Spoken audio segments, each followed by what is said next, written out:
Постороннему покажется странным, когда вечером вдруг громко закричат «Пывщан!».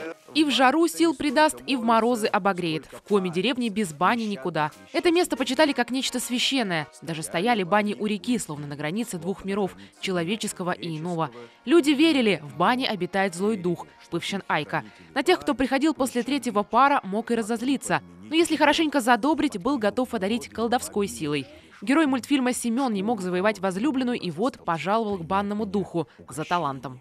Научи на гармошке играть, чтобы пальцы сами по пуговкам бегали, чтобы гармоника сама.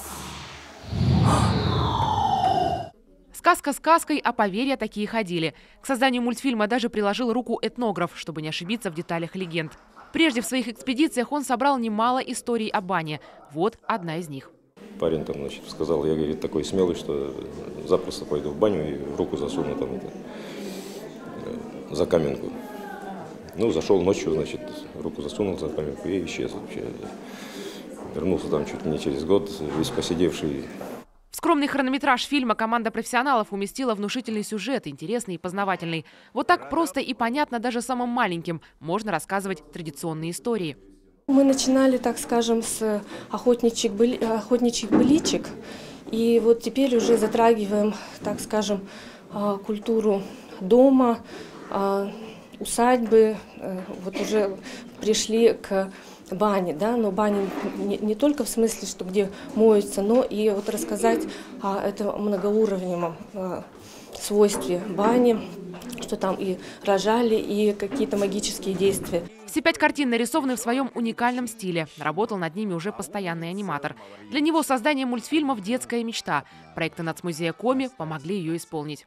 Начиная с первого мультфильма до этого, у меня повышается навык как аниматора, так и художника, постановщика. Вот. Это лично для меня. А для зрителя, ну, наверное, интереснее, может быть, будет смотреть, для него воспринимать это. Работала над мультфильмом и звукорежиссер нашего телеканала Надежда Желобнева. Говорит, специально для него была написана не только музыка, но и каждый звук. Мне пришлось пойти в баню. Ну, естественно, в холодную, иначе бы я испортила аппаратуру от влажности. Вот, по-настоящему топила печку, подкладывала дрова, все скрипы дверцы, скрипы всяких колодок, тазиков, ковшиков. Шлепала себя веником. Вот. Это того стоило. На самом деле очень интересная работа, но кропотливая.